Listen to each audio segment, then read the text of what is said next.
E dando sequência à nossa série de sabatinas aqui nos estúdios do Opinião, vamos receber o atual prefeito de Fortaleza, candidato à reeleição, José Sarto. Seja muito bem-vindo aqui aos estúdios do Opinião Ceará. Bom dia, Rodrigo, Roberto, Felipe. Bom dia a vocês que nos acompanham. É um privilégio e um prazer meu estar aqui. Perfeito. Prefeito, nós estamos realizando essa série de sabatinas em parceria com o IAB, que é o Instituto dos Arquitetos do Brasil. Ao longo de toda essa semana, nós entrevistamos outros candidatos. As entrevistas podem ser acessadas no nosso canal do YouTube. E para continuar aqui dar sequência à série de sabatinas, vou convidá-los. Roberto Moreira, que é presidente aqui do Grupo Opinião, colunista de política do Opinião, e Felipe Barreto, que é jornalista de política aqui O do Opinião. Roberto é como a gente resume numa frase, é o cara. É o cara. É o cara. E aí, pode iniciar. Eu queria falar, antes de perguntar, do valor do Sarto. A gente é jovem, né? Mas eu conheço o Sarto desde o primeiro mandato dele de vereador. Não vamos dizer quando, Roberto. O Sarto ganhou uma das mais difíceis eleições da história da Câmara Municipal, com uma diferença mínima de voto. Um voto, não foi? Isso. É porque eu estava tentando ver se não era a do Acilon e a do... Todas elas nós ganhamos por um voto. Por um voto, né? A minha é do Átila e do Acilon. E eles são de uma geração de homens públicos, hoje, todos realizados com sucesso, né? Isso. E o Sarto tem uma vida limpa. Obrigado. Por isso que ele conseguiu todas as memoráveis vitórias na vida pública. Obrigado. E a cidade de Fortaleza tem um prefeito decente, correto. Obrigado, muito obrigado. E o Sarto está nessa luta aí por uma reeleição. E é muito válido ele pleitear. E a cidade tem que avaliar os outros candidatos Obrigado. e ver se essa possibilidade é possível, mas o Sarto tem muito mérito. Obrigado. A primeira pergunta que eu queria lhe fazer, Sarto, é sobre essa questão política. Você foi eleito por um grupo político e que era um grupo unido, uníssono, era um grupo que pensava junto e, de forma memorável, revolucionou o Ceará. Aí, nessa história da briga, você ficou praticamente sozinho. E eu quero aqui dizer do seu mérito de ter se reconstruído politicamente, né? Em meio a essa selvageria que se tornou a crise do PDT. E hoje você está aí vivo com uma campanha diferente, uma campanha moderna, uma campanha que fala a linguagem da juventude, fala com o idoso. E é a única campanha diferenciada fora das convencionais. Foi muito difícil fazer essa travessia, esquecendo a confusão do PDT e você construindo uma liderança pessoal? Roberto, primeiro, lhe agradecer pela gentileza da palavra, que eu atribuo mais ao seu coração bom do que a qualquer mérito meu. Mas é um privilégio conviver com o Roberto já de algum tempinho.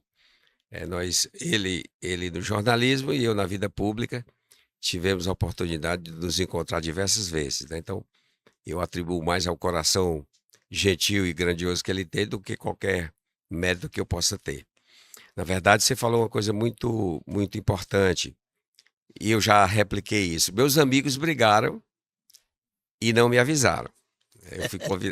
Eu fui convidado para representar um projeto de cidade que estava sendo muito bem liderada pelo maior prefeito da história de Fortaleza, o Roberto Cláudio, e eu fui convidado para dar sequência a essas mudanças que o Roberto, eu acho que sem dúvida nenhuma, implantou aqui em Fortaleza.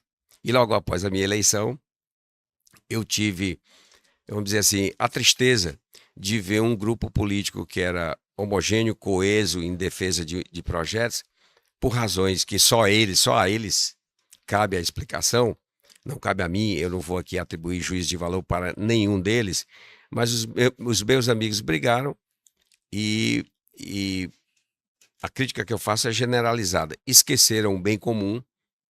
Sob essa argumentação, eu fui chamado para suceder o Roberto Cláudio. Rapaz, pense aí na cidade, você pode contribuir muito bem. Eu me quedei a argumentação e fui representar o projeto que foi vitorioso. Mas quando os meus companheiros e amigos tiveram que pensar no bem público, eu acho que feridas pessoais falaram mais alto. E essa crítica serve para todos eles, PT e PDT. E a gente terminou por ter uma fratura num grupo político que estava muito bem conduzindo o Ceará e o município de Fortaleza. E além disso, que você falou muito propriamente, não se esqueça que nós tivemos uma pandemia. A gente estava conversando aqui. Eu tive no meu primeiro ano de governo, eu assumi Fortaleza no dia 1º de janeiro, uma sexta, no dia 4, uma segunda-feira, já tinham ocorrido 10 mil mortes em Fortaleza. E eu tive, como médico, que liderar essa cidade para vacinar, para abrir postos de vacinação. Abrimos shopping center, a Rede Cuca, escolas municipais, drive-thru, quem não lembra, centro de eventos, chegamos a vacinar num dia 10 mil pessoas, tive que arranjar vacina, contratar profissionais, abrir leitos para atender os pacientes com Covid, e a gente foi campeão brasileiro de vacinação. Então tivemos 2 anos dedicados exclusivamente ao combate da pandemia.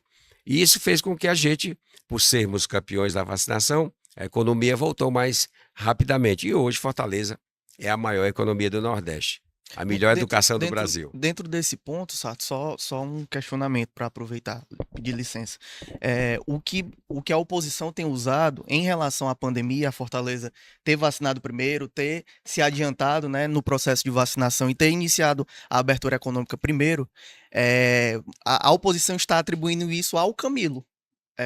Como é que o senhor vê essa crítica? Como é que o senhor se coloca em relação a isso? Quem está à frente do município é o prefeito.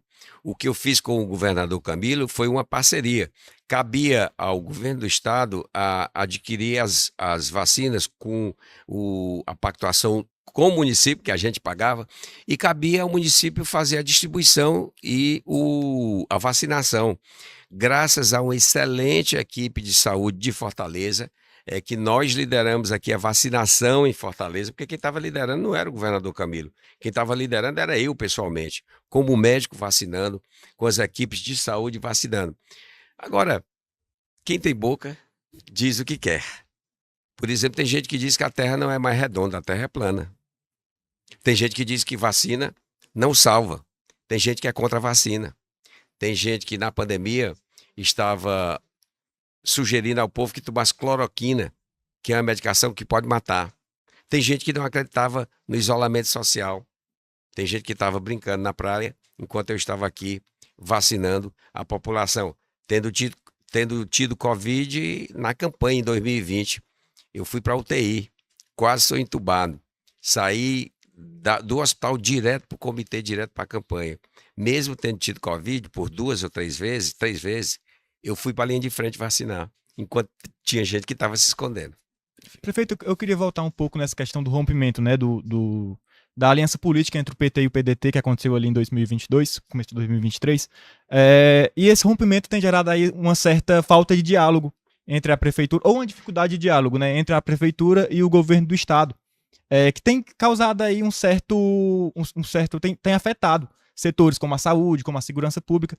Eu queria saber, assim, o senhor sendo reeleito, o senhor tentaria retomar esse diálogo com o governador? Ou então, se esse diálogo não seja possível, né? Se o diálogo não for possível, se não for possível retomar o diálogo, na verdade, o senhor tentaria algum outro meio? Existe algum outro meio para que o governador responda o senhor, né? Porque o senhor disse que o governador não recebe. Isso. Felipe, só fazer uma reconstrução aí da sua fala. A cidade não está sendo prejudicada porque eu estou trabalhando 2 vezes mais na segurança pública, na saúde pública, na segurança pública, por exemplo, por uma incompetência total do PT do Ceará. As facções dominaram os presídios. As facções comandam de lá, por celular, as chacinas, os assassinatos, os roubos e os furtos. Vejam o que tem acontecido com a violência no Ceará e em Fortaleza.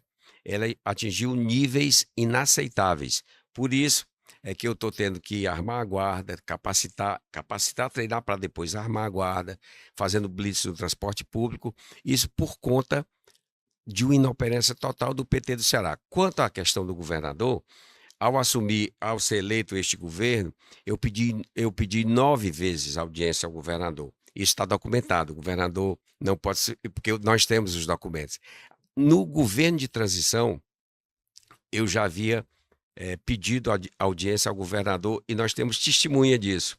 Deputado André Figueiredo, presidente do PDT, senador Cid Gomes, governador Elmano de Freitas, eleito, ex-prefeito Roberto Cláudio, deputado Mauro Filho, estávamos na equipe de transição. Eu pedi 9 vezes audiência ao governador. Se há falta de diálogo, não é por iniciativa minha. O governador, ao assumir, já começou a tratar de eleição, 2 anos antes da eleição. Eu tenho tido mais reuniões com ministros do governo Lula do que o governador do estado do Ceará. Eu fui recebido 8 meses após o governador assumir.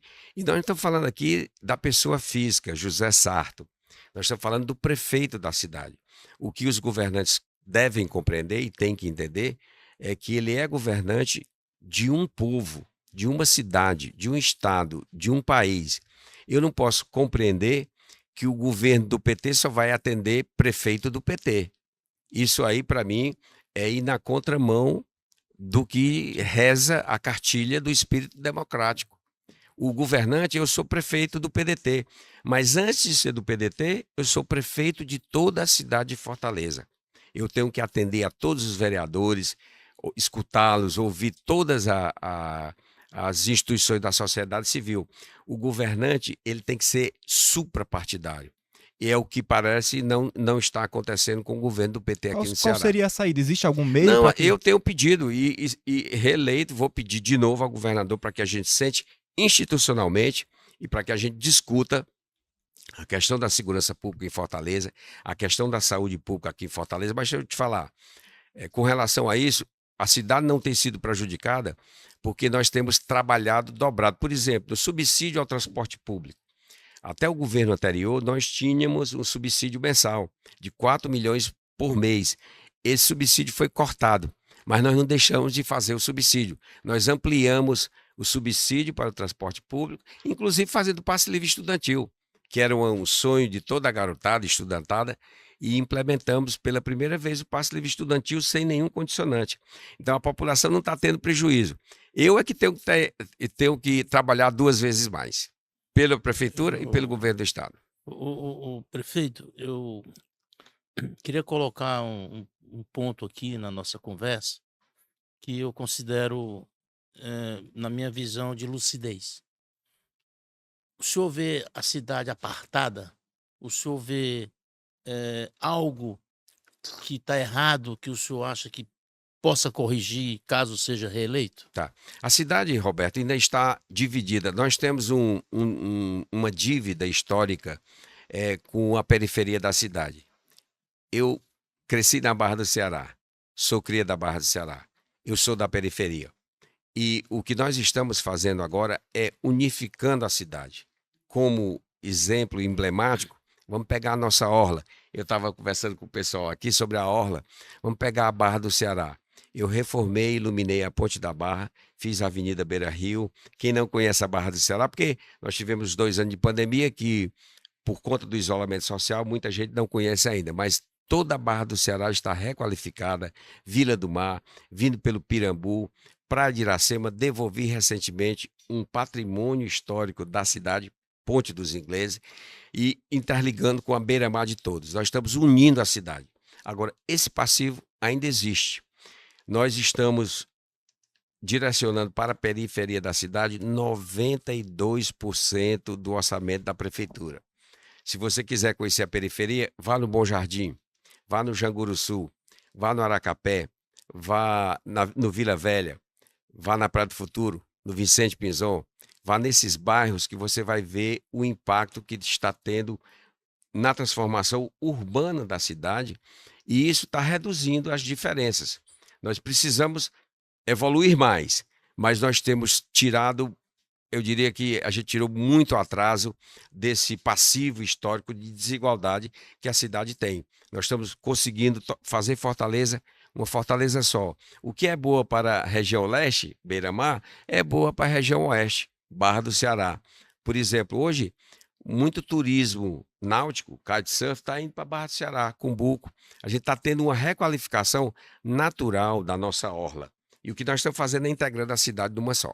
Prefeito, um outro ponto que é bastante comentado também em relação aos empréstimos que a prefeitura faz para tocar obras, né, iniciar novos projetos. Ano passado foram quase 2 bilhões, 2023. Nesse ano, no início do ano, 400 milhões. Queria saber, no eventual segundo mandato do senhor, como é que fica essa questão e se a saúde financeira de Fortaleza, né, da capital cearense, é prejudicada nesse ponto. Não, de forma nenhuma, Rodrigo, porque nós temos hoje uma capacidade de pegar empréstimo que nós temos hoje 24% de capacidade, nós podemos utilizar o dobro. Nós pegamos 8 empréstimos durante toda a nossa gestão. Veja só, todos esses empréstimos é para fazer o passe livre estudantil, é para construir escola de tempo integral, é para construir postos de saúde, que nós entregamos 24 novos postos de saúde, é para construir o hospital, que nós estamos entregando o terceiro. Segunda-feira, o Gonzaguinha de Messejana, eu entreguei o Gonzaguinha de Zé Walter, o Frotinha de Messejana, e estou entregando o Gonzaguinha de Messejana. Todos esses 8 empréstimos foram para fazer a política diretamente de educação, de saúde, de mobilidade, de infraestrutura.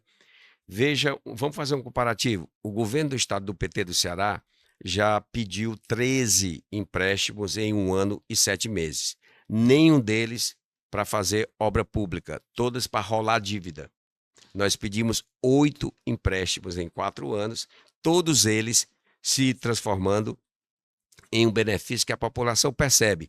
É o PIS de tijolinho lá no Janguruçu, no Bom Jardim, e na periferia, do Anacapé, no Canindezinho, no Vila Velha.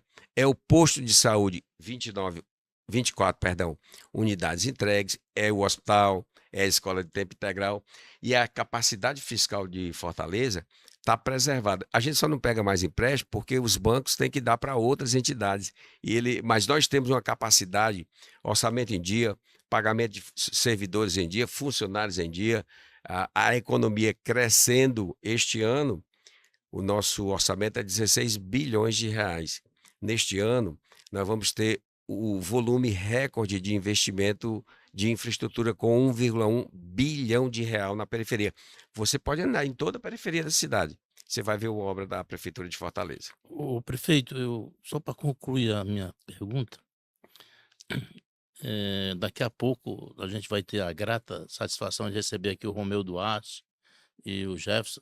Aliás, o Romeu foi dos idealizadores desse debate sobre a cidade, que muito mais importa para nós a discussão da cidade que meramente essa briga política.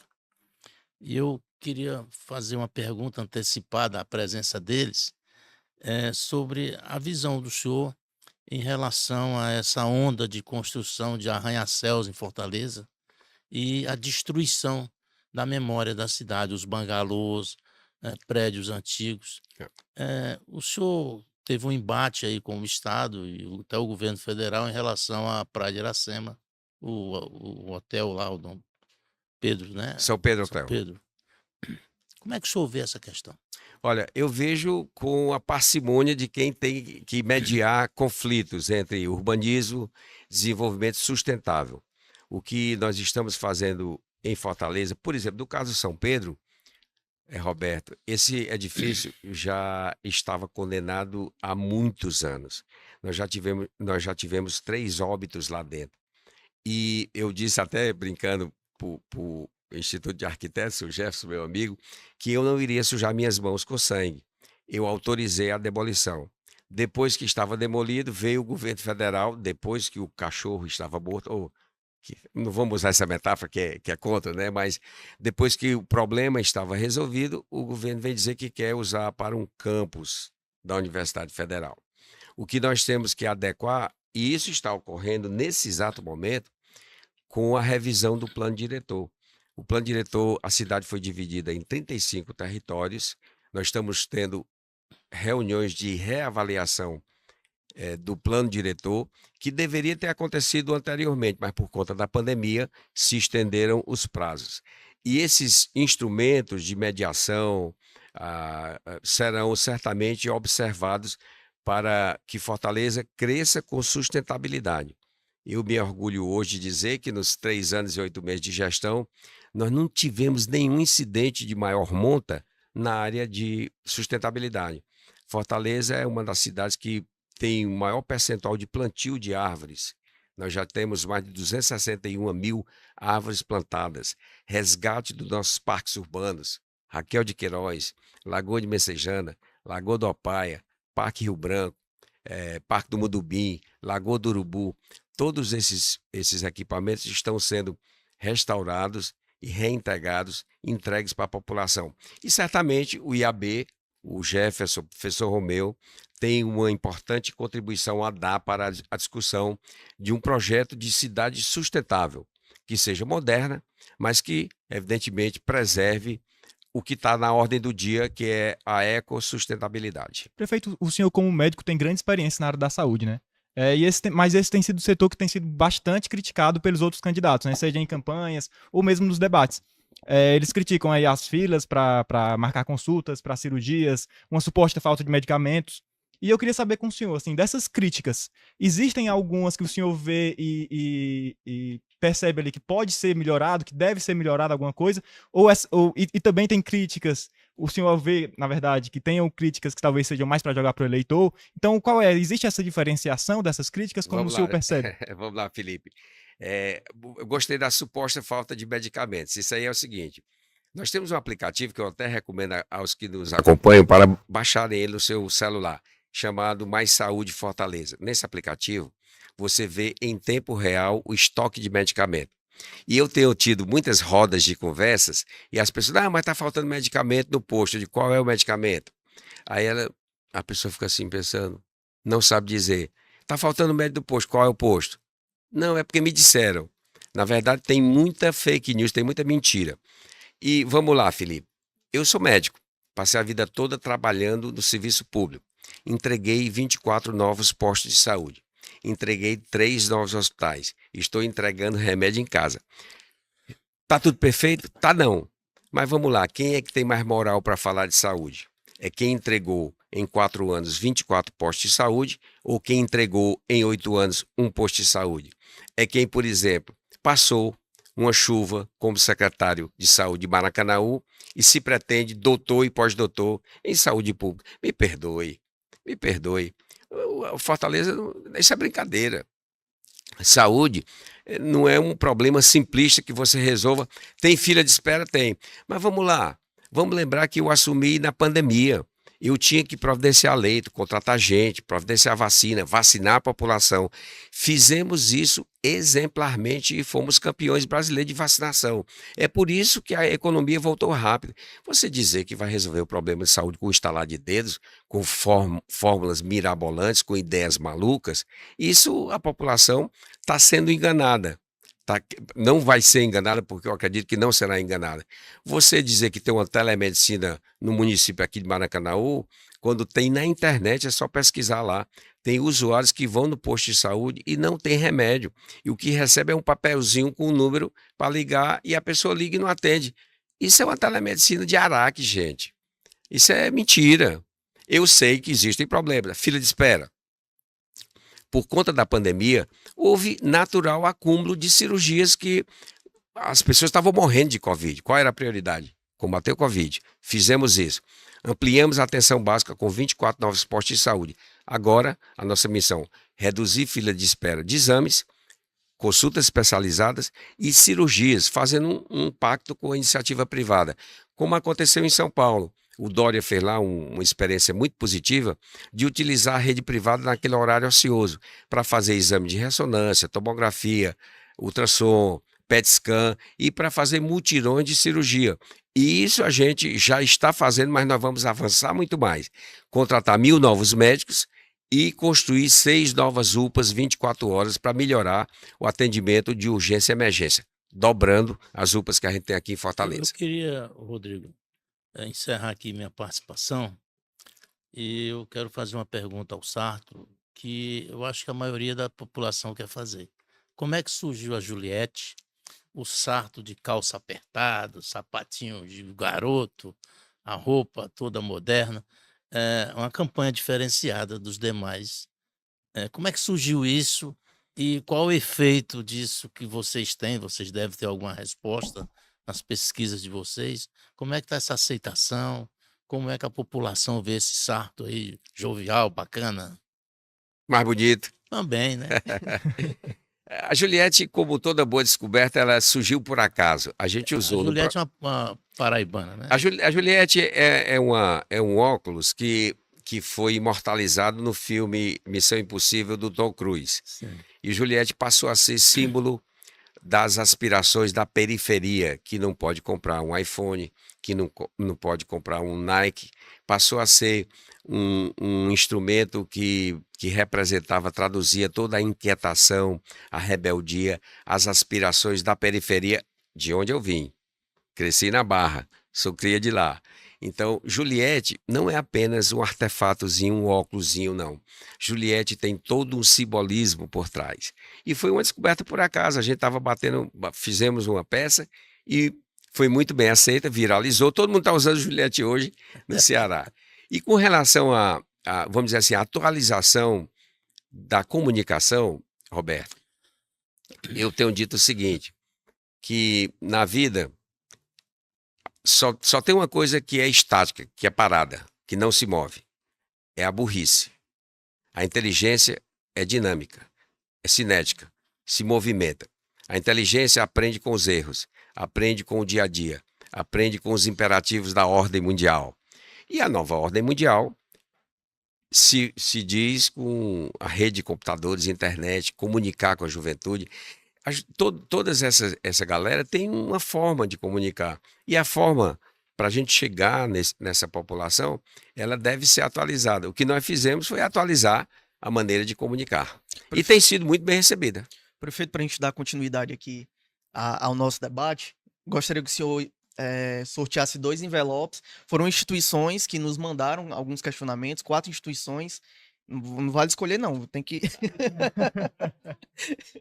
Tem que ser na sorte. E aí eu leio aqui pro senhor ter a oportunidade também de respondê-las diretamente. Pronto. Como diz o Odair José, ele não olhou, viu? toda sorte tem quem acredita nela. É verdade. Então, o primeiro questionamento é do CUFA Ceará. Em nome do presidente Pequeno. Qual o seu plano para melhorar a infraestrutura urbana nas favelas, como iluminação pública e espaços seguros, que contribuam para a redução da criminalidade? Mandar um abraço para o Pequeno e para o nosso querido Preto Zezé, que tem feito um trabalho fantástico frente à CUFA, tem colocado a CUFA em outro patamar, em nível internacional. E é muito orgulho nosso ter um representante aqui do Ceará com a CUFA brasileira e internacional. Bom, o nosso programa de infraestrutura viária, chamado Piso do Tijolim, ele já está sendo executado, já executamos 830 ruas com piso do tijolim. Vá lá no Caça-Pesca, na rua Jamaica e Humaitá. Vá lá no Janguruçu, na comunidade do Marrocos. Vá lá no Jagatá, perdão, no Marrocos, lá no Siqueira Bom Jardim, comunidade 7 de setembro. Vá lá no Canidezinho. Nós já fizemos mais de 310 quilômetros de piso intertravado, que é conhecido como tijolinho, que nessas áreas onde tem sido feita a requalificação viária com o piso de tijolinho, não tem tido mais problema de alagamento. E a nossa meta é para a próxima gestão transformar todas as ruas de terra de Fortaleza em piso do tijolinho. Paralelo a isso, a gente também está caminhando na iluminação em luz branca. Nós já temos hoje 96% da periferia em luz branca, que certamente melhora muito a sensação de segurança e a segurança, junto com os nossos equipamentos. Areninhas, o Cuca, nós temos 5 Cucas, vou entregar o 6º lá do Vicente Pison até o final deste ano. Nós temos uma rede de escolas Areninha, uma rede toda de política de juventude que estão sendo feitas na periferia de Fortaleza. Perfeito. Para dar sequência aqui que o nosso tempo está estourando, é uma pergunta do Unicef. A cada semana, uma criança é baleada em Fortaleza. Entre 2021 e 2023, 15 mil crianças e adolescentes, em especial meninos negros, foram vítimas de violência letal no país, segundo dados do Unicef e do Fórum Brasileiro de Segurança Pública. Caso eleito, quais as ações concretas estão previstas para proteger crianças e adolescentes contra as violências e para implementar a lei do Estatuto protegido de forma eficiente? Eu tive até o privilégio de receber O Unicef, recentemente, lá no nosso comitê, porque eles me entregaram uma carta de intenções, e nós já temos aí uma série de políticas que estão sendo implementadas. Por exemplo, a questão da primeira infância, com as creches, que eu já entreguei 33 supercreches com berçário. A questão dos núcleos de desenvolvimento infantil nos postos de saúde. Nós temos toda uma política. Aliás, Fortaleza é a primeira, se não me engano, a única capital do Brasil que recebeu elogios da Unicef pela política de atendimento à primeira infância aqui na capital. Perfeito. Só para corrigir, é a lei da escuta protegida. Escuta protegida, tá. Peço desculpa também.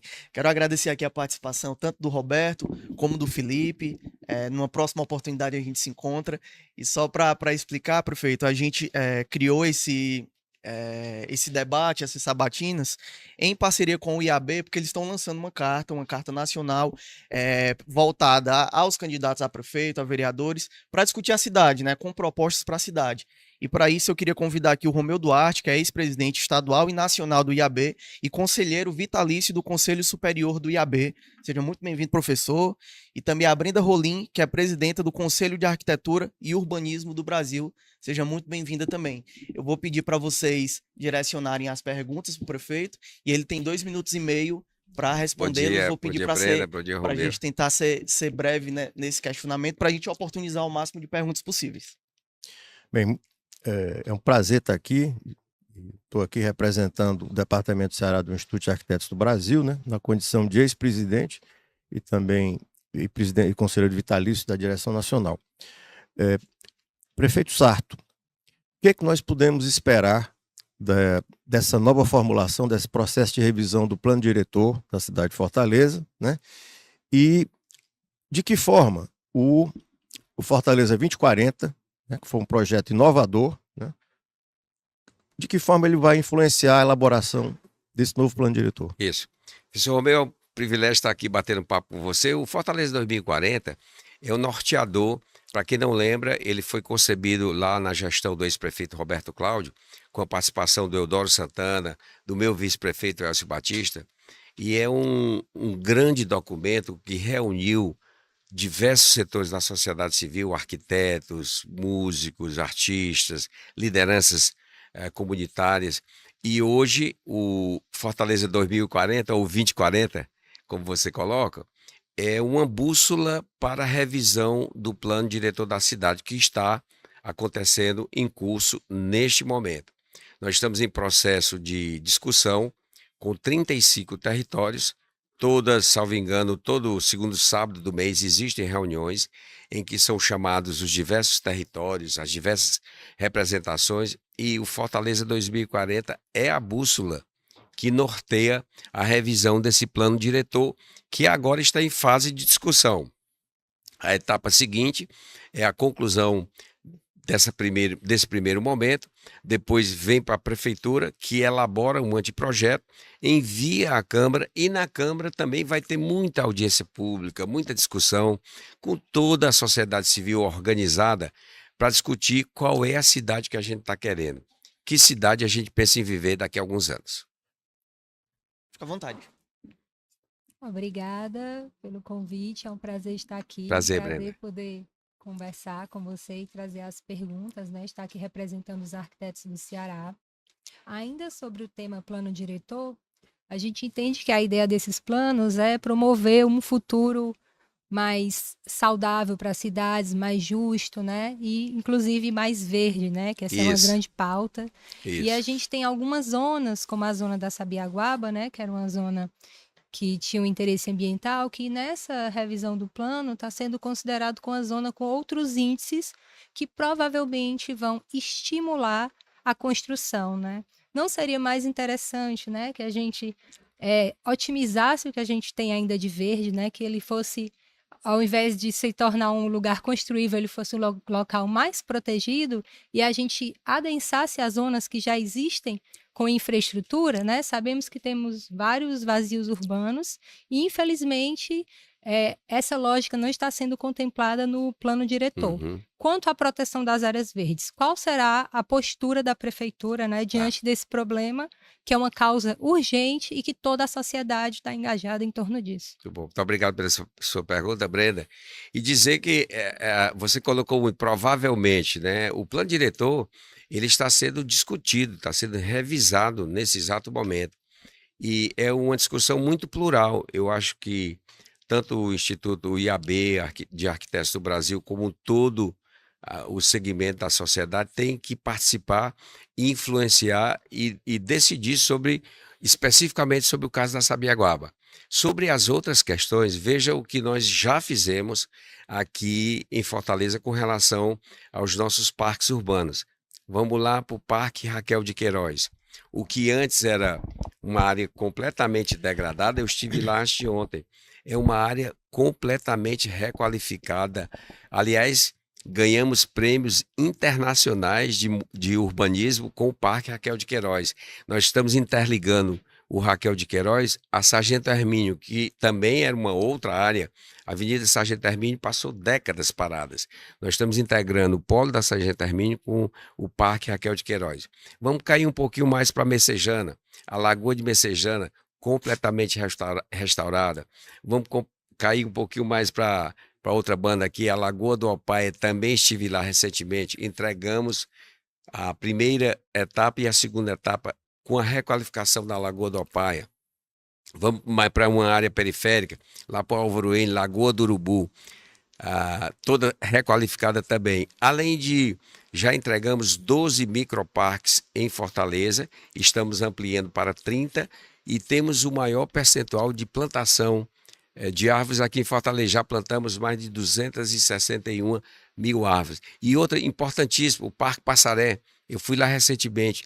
O parque está lindíssimo, está bem pertinho da gente entregar para a população e é outra área que nós vamos devolver à população de Fortaleza totalmente requalificada, preservadas todas as fontes naturais, essas lagoas. A gente precisa avançar ainda para Porangabuçu, para a Lagoa de Parangaba, Lagoa do Mudubim já fizemos, a Lagoa do Mudubim que eu havia esquecido, mas essas outras também serão contempladas na nossa segunda gestão. Prefeito, eu queria passar às suas mãos esse documento, né? Trabalho que o IAB faz a cada eleição de prefeito, governador e presidente da República, né? No caso, o Instituto de Arquitetos do Brasil e a Cidade que Desejamos, que é uma carta às candidatas e candidatos a gestores e legisladores municipais ao pleito de outubro de 2024, né? Que é uma contribuição que o nosso instituto faz aos candidatos, no caso, no momento, a prefeito das cidades brasileiras. Mas eu queria me reportar à questão do patrimônio cultural, né?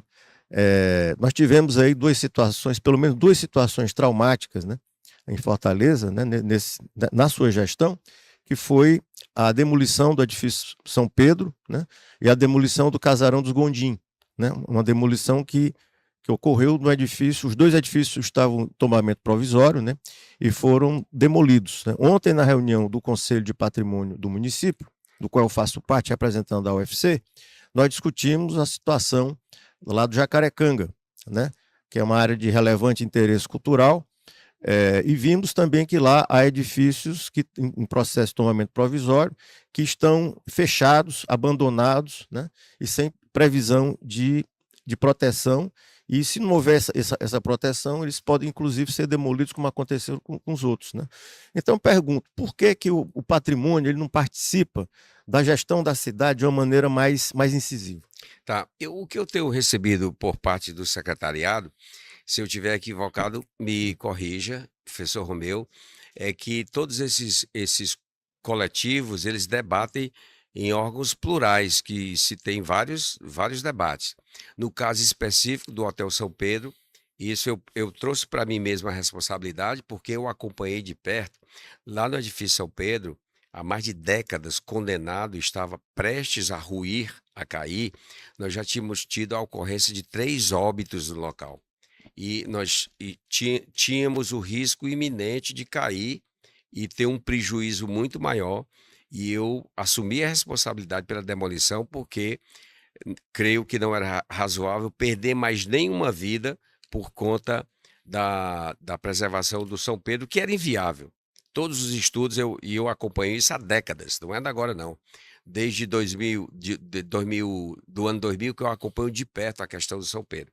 Com relação aos outros equipamentos, eu tenho a orientação que a gente tem dado para as áreas técnicas, tanto o IPLANFOR, Secretaria de Cultura, é de preservação do nosso patrimônio cultural. Esse é um assunto que é debatido nos coletivos. E eu sugiro que tanto o IAB como qualquer instituição possa provocar de uma forma oficial ao município, através das secretarias competentes, para que a gente possa ver. No caso do Jacarecanga, eu sei muito bem que eu morei ali pertinho, morei no Jataí, minha mãe mora lá, inclusive. E eu sei que existem patrimônios culturais naquela região e é de interesse nosso guardar nossa cultura. Nós precisamos também compatibilizar. Existe, no caso do São Pedro, não tinha nenhuma viabilidade de preservação daquele equipamento. Já se tentou, fizemos laudos de toda sorte que você possa imaginar. E concluímos porque, compreendendo haver um risco iminente, eu resolvi fazer a demolição e não me arrependo, não. Eu acho que a gente tomou a decisão correta. Eu acho que o arrependimento a gente tem que ter por deixar chegar ao ponto que chegou, né? A gente tem várias edificações, né, que ainda estão em condições de serem preservadas e que estão nesse estado de abandono, o que vai levar a uma demolição, né, no futuro, e é o que a gente espera que não aconteça, né? Compreendo, Brenda, mas eu não posso ser responsabilidade por décadas de desprezo. Sim, não, No que com compete a certeza. mim, nesse momento, se você assinasse um termo dizendo, não, eu assumo a responsabilidade, se ele cair, eu deixaria sob a sua responsabilidade. Agora, não assinando responsabilidade sendo minha, eu resolvi demolir, demoliria 10 vezes se fosse preciso. Ainda falando sobre patrimônio, né? A gente observa, existe um patrimônio que a gente chama de patrimônio visual, né? Que é um direito de todos os cidadãos de ter uma cidade bonita, né? De ter as suas memórias, de ter sua história contada ali nas ruas, né? Nos lugares que você frequenta nessa cidade. E a nossa cidade, ela tem um problema que é uma crítica dos arquitetos, e eu vou trazer ela para essa pergunta, porque é uma vontade dos colegas. Nós temos cidades como Sobral, né, que já houve o início da rede eletrificada Uhum. subterrânea, né? E eu gostaria muito de saber se existe um plano e se há um compromisso de trazermos de alguma forma a cidade mais bonita através dessa ação de retirar esses fios que ajuda visualmente os nossos patrimônios. Isso. E se há um projeto, né, eu conheço e acompanho o projeto da vice-prefeitura da Fortaleza Cidade do Design, Cidade do né? Design, exatamente. Mas é importante que uma cidade do design também seja uma cidade que Visual. eleva a sua cultura, né? E eu vejo que o nosso centro é um pouco abandonado, inclusive a gente tem um movimento, né, de Isso. estimular a volta das coisas acontecendo no centro, mas para além da Praia de Iracema, a gente queria que a fiação do centro, as calçadas, o patrimônio do centro, ele fosse levado muito em consideração para que a gente pudesse ter um sítio histórico de interesse turístico também, porque a gente Isso. entende que o turismo realmente movimenta a economia, Isso. gera emprego. Então a gente gostaria que houvesse essa preocupação estética Tá. da cidade. A gente tem uma preocupação, inclusive, com essa questão da fiação subterrânea, que já está em curso na Prefeitura de Fortaleza. Evidentemente, a gente tem que fazer por módulos, porque o caso específico do centro da cidade é um problema histórico, porque o centro ele se desenvolveu sem uma infraestrutura. Por exemplo, nós tivemos recentemente um incêndio lá no centro da cidade, e eu fico morrendo de medo, porque a estrutura das edificações são estruturas antigas, que não tem sequer, maioria delas, não tem um plano de emergência do Corpo de Bombeiros. E a gente já fez estudos com o Corpo de Bombeiros para fazer de uma maneira planejada, para não atrapalhar a vida comercial do centro, para não atrapalhar toda. Aliás, tem gente que mora no centro da cidade. Discutimos recentemente com a CDL também um programa, um plano para reocupação do centro da cidade, avivar o centro da cidade. Em toda a parte do mundo, quando a gente viaja, a primeira coisa que a gente vai fazer é visitar o centro histórico das cidades.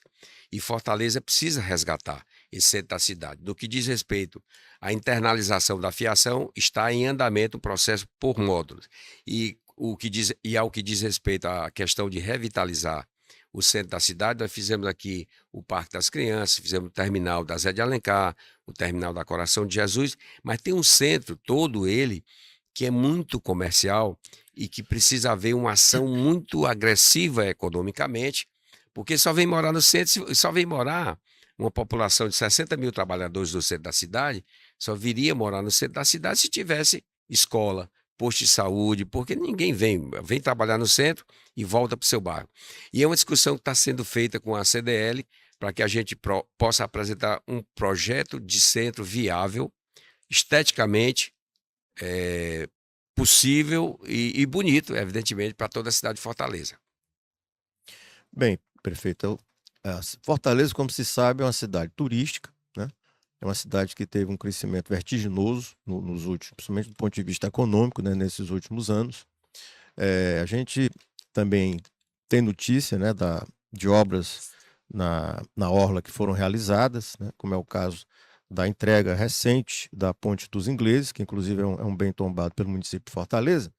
Mas, ao lado de tudo isso, né, a gente vê, né, há uma informação de que a Praia dos Crush, que é uma das mais frequentadas aqui na cidade de Fortaleza, não só pela nossa população, como também por turistas, ela passou este ano 75%, né, com problema de balneabilidade, né?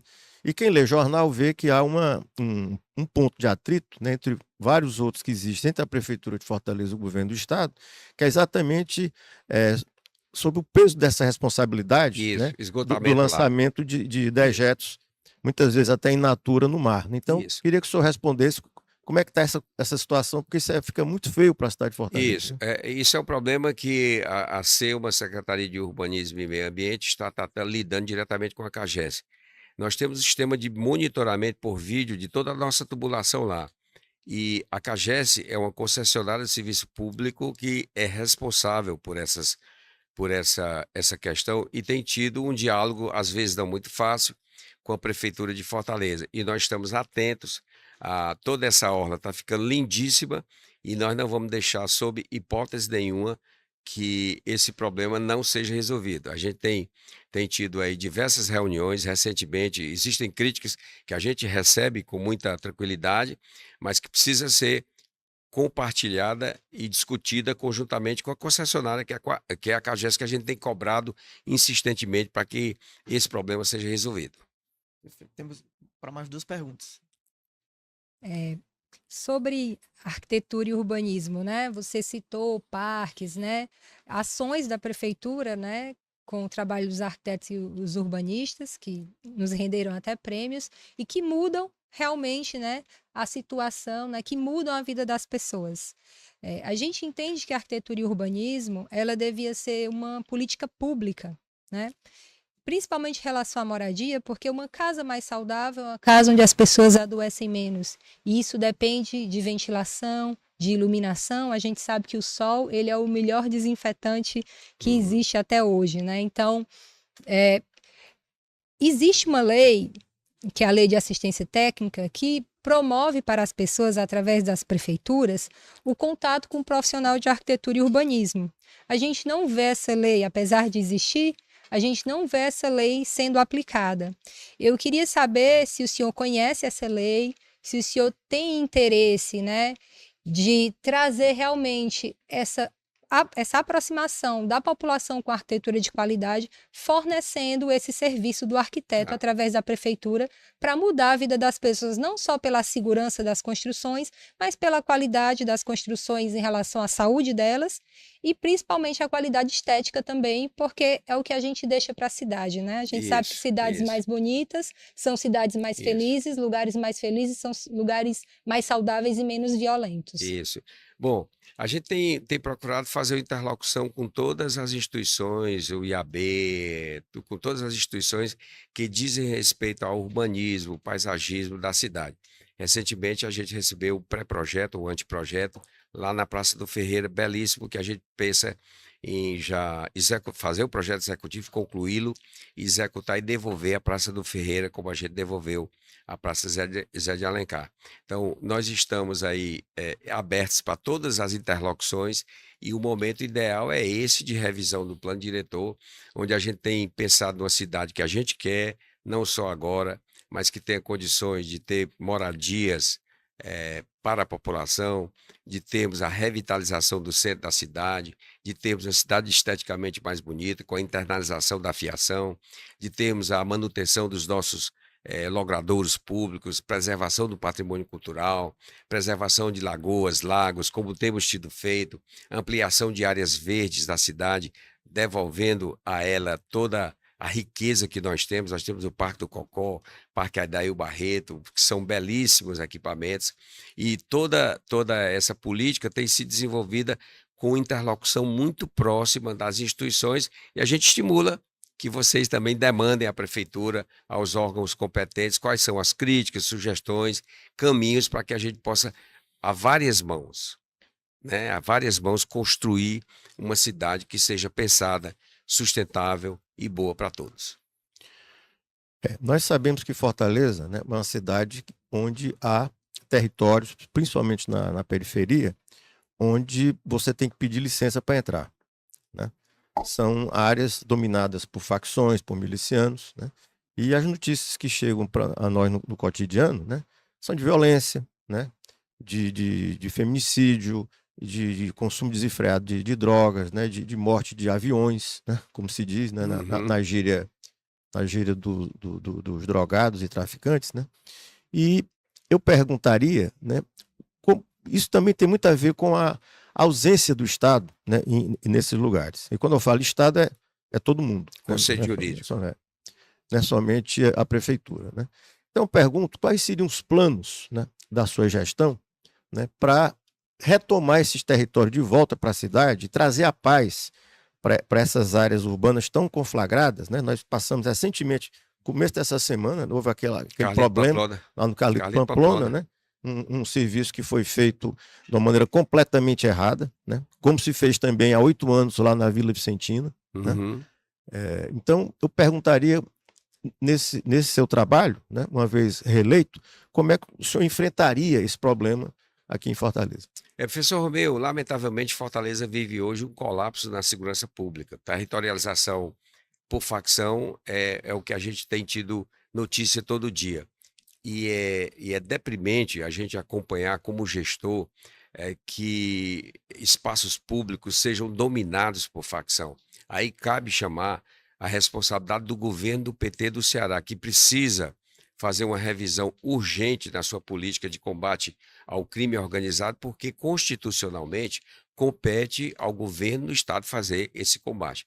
O que a gente tem feito, professor, para além de providenciar equipamentos públicos, como Cuca, Rede Cuca, Areninha, Escola Areninha, creche, escola de tempo integral, a gente agora ampliamos a Guarda Municipal, criamos o centro de comando e controle com 7.000 câmeras vídeo monitorando a cidade, vamos criar a patrulha dos bairros, mas agora a gente vai ter que treinar e armar a Guarda Municipal para ajudar a proteger, o maior patrimônio que a gente tem. A Guarda Municipal é feita para proteger patrimônio. O maior patrimônio que a gente tem são as pessoas. Então, a gente precisa ter uma interlocução boa com o governo do estado, União, para que a gente possa resolver ou mitigar esses problemas de territorialização e de insegurança que, infelizmente, Fortaleza está tendo uma escalada vertiginosa da violência pública urbana. Só para você ter uma ideia, o IJF, que é o Hospital de Trauma, ele, desde o início desse ano para cá, 33% dos leitos do IJF estão sendo ocupados por pacientes que são decorrentes de violência urbana. Não é mais trauma, é violência urbana. E a gente precisa que o governo do estado, do PT, assuma a sua responsabilidade. Perfeito. A gente está chegando ao fim, mas ainda dá tempo para mais uma pergunta. Breve. Então, voltando aqui para o mundo da arquitetura e urbanismo, né, que não deixa de ser todos os mundos, já está em todos os mundos, a gente tem recebido dos colegas, né, a crítica ao modelo de contratação dos projetos de arquitetura e dos profissionais, que é o modelo terceirizado. Né? Antigamente, na prefeitura, estavam lá concentrados os grandes arquitetos da cidade, né?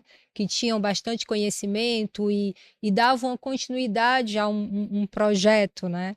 Com os profissionais. E hoje, através das terceirizações, a gente vê que a qualidade desse atendimento na prefeitura tem caído.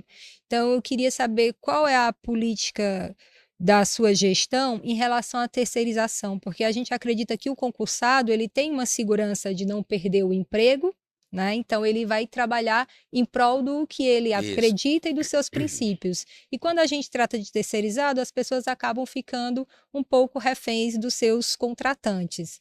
Existe uma preocupação, existe uma visão desse problema na prefeitura hoje? Existe sim, Brenda. Nós estamos, se não está em vias de fazer o concurso para o Implanfor, para analista, para técnicos, deve estar saindo esses dias. Eu, por conta da campanha, não sei te dizer o calendário exato. Mas a nossa gestão é a que mais realizou concurso público durante 4 anos. Nós fizemos concurso para 2.000 professores, concurso para 2.241 vagas na saúde pública, concurso para 1.000 novas guardas municipais, concurso para 60 analistas e auditores da Secretaria de Finanças, concurso para o JF, onde já chamamos 560 pessoas.